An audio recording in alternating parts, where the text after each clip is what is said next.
Hola, vamos a seguir hablando del perfil conductual, que es amplio y largo y tiene muchos apartados.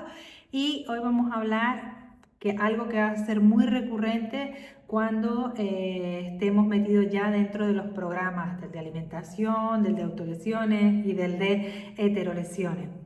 Un aspecto importante dentro del modelo es el relacionado con lo que nosotros llamamos concepto de activación.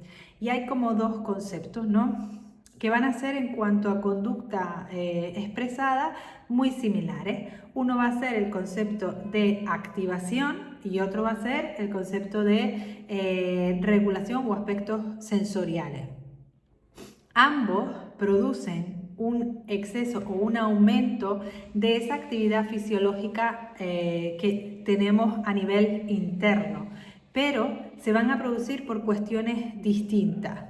En el caso de todos los aspectos que están relacionados con el área sensorial, pues esta es como muy evidente, o ya sabemos todos, que vamos a hablar de conductas que están mediadas por estímulos externos.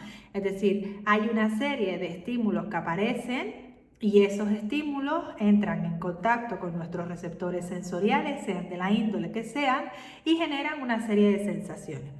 Esas sensaciones pues se encuentran desreguladas y ahí hablaríamos de todas esas conductas que tienen una causa sensorial.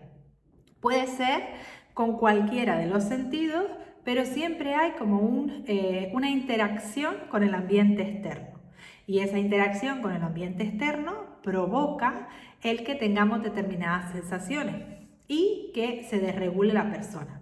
Cuando hablamos de activación dentro del modelo, ¿vale? Porque activación al final es subir esa energía, subir esos niveles fisiológicos. Pero cuando dentro del modelo utilizamos la palabra de activación, lo que nos hacemos referencia es a todo ese aumento del nivel fisiológico, pero provocado por estímulos internos. Es decir, ahora no hay un estímulo exterior que entra en contacto con nuestros sentidos, sino que son nuestro propio sistema interno el que va a generar que se suba esa actividad fisiológica. ¿Cuáles son estos estímulos internos? Mayoritariamente los pensamientos y las emociones.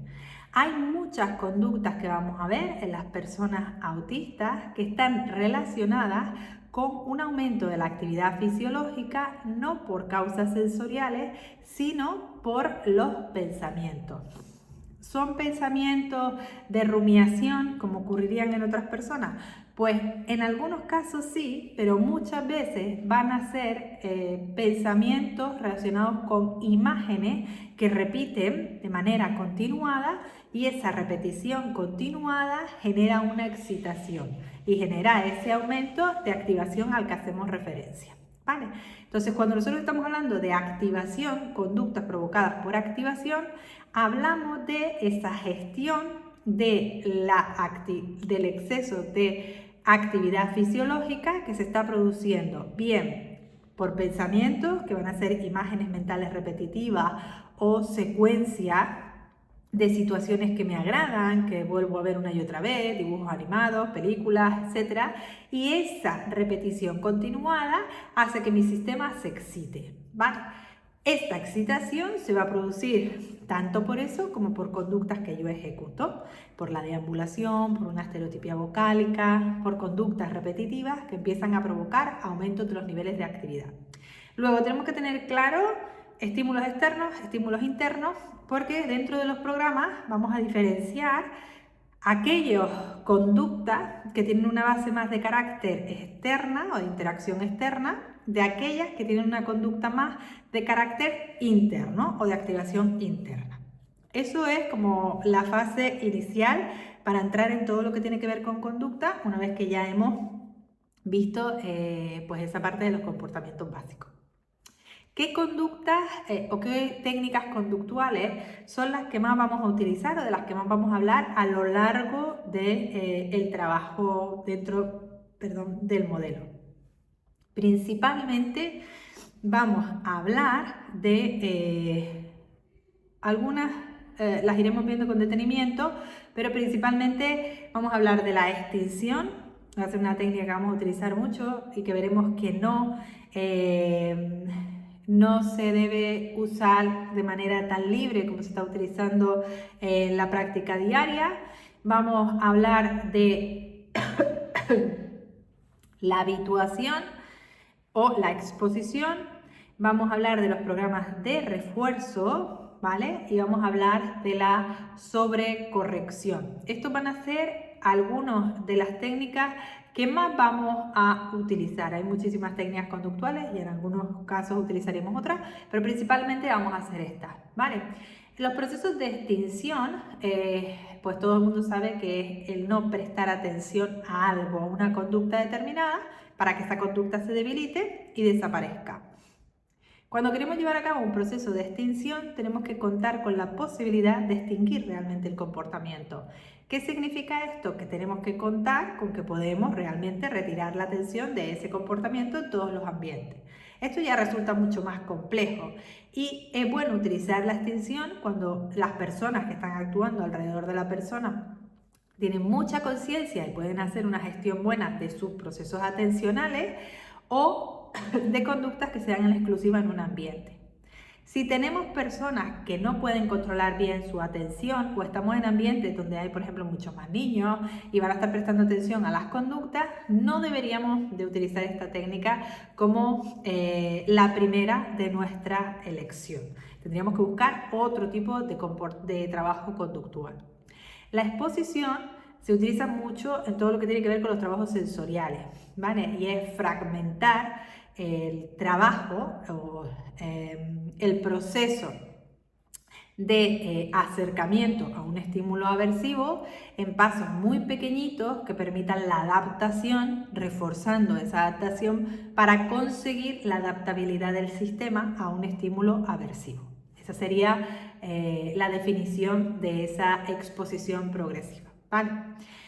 Luego tenemos los programas de refuerzo, en los cuales nosotros vamos a ofrecer un reforzador en función de que la persona realice un número de actividades o esté realizando la conducta un tiempo o simplemente por la ejecución completa de la actividad. Ahí iremos eligiendo en función de lo que necesitamos.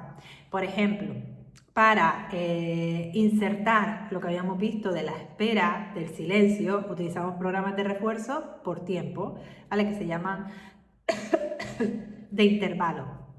¿Por qué? Pues porque estamos trabajando con fracciones temporales que vamos ampliando. Pero en el ambiente académico o cuando queremos realizar tareas, incluso en áreas de alimentación, vamos a utilizar refuerzos por razón, que significa número de acciones que tienes que ejecutar y yo refuerzo, pues cada 3, cada 2, cada 5. Es importante cuando hacemos estos refuerzos que tengamos en cuenta que una vez que hemos insertado ya el objetivo, tenemos que ir variando el criterio para que no sea predecible. Es decir, partimos de una pauta predecible, cada media hora te refuerzo, cada 4 te refuerzo, a una pauta que no sea predecible, cada 2, cada 3, cada 1, ninguno, 3, 2, 1, ninguno. ¿Vale? ¿Por qué? Cuidado porque ellos ven los patrones rápido, así que tenemos que intentar no hacer ningún patrón. Porque cuando una conducta se refuerza de manera inconsistente, es decir, unas veces sí y otras veces no, el sistema sigue continuamente probando a ver si consigue el refuerzo. Luego hacemos que una conducta se cronifique, se mantenga. Fíjense que esto es súper importante porque es lo que sucede mucho en los ambientes con conductas que queremos que desaparezcan. Que de repente unos días estamos súper a tope y las reforzamos, y otros días no, y no las reforzamos y empezamos a hacer ese refuerzo intermitente. Y conductas que queremos eliminar, lo que estamos haciendo es mantenerlas durante más tiempo y que el sistema las quiera seguir ejecutando. Otro de los aspectos a tener en cuenta que es súper importante es que cuando una conducta se extingue, cuando una conducta desaparece, si en el periodo de latencia aparece de nuevo el estímulo evocador, es decir, aparece de nuevo el estímulo con el que se asoció, la conducta se vuelve a reactivar con muchísima más fuerza que antes, ¿vale? Vuelve a aparecer. Esto es importante tenerlo presente porque en cualquier momento puede reactivarse la conducta, aparecer con mayor intensidad y hay que mantener el patrón de corrección. Si no mantenemos el patrón de corrección, la conducta va a quedar anclada con la mayor intensidad, ¿vale? Y se nos va a volver una conducta muchísimo más potente.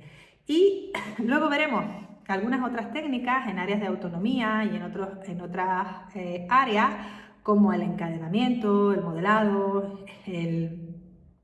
y alguna otra que veremos de forma más concreta, pero para empezar, para tener una idea, estas son, digamos, como las 3 técnicas que más se van a repetir ahora que empecemos el trabajo en alimentación, para que todos tengamos un poco la mente en el mismo sitio, ¿vale?